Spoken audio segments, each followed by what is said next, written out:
যাই হোক, আপনারা যেটা শুনতে চাচ্ছেন সেটা বলি।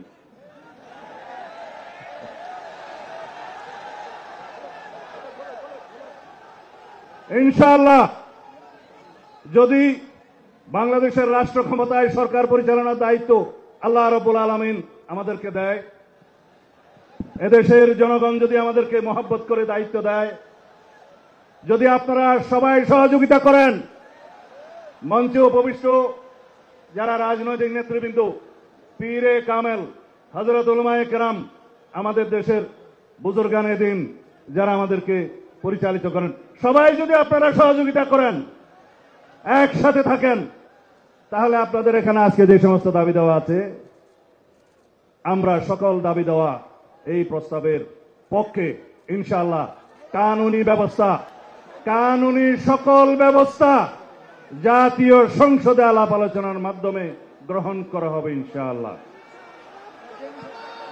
এই জন্য সমগ্র জাতিকে ঐক্যবদ্ধ থাকতে হবে। মুসলিম ঘোষণা আমরা কানুনি ব্যবস্থার কথা বলতে চাই।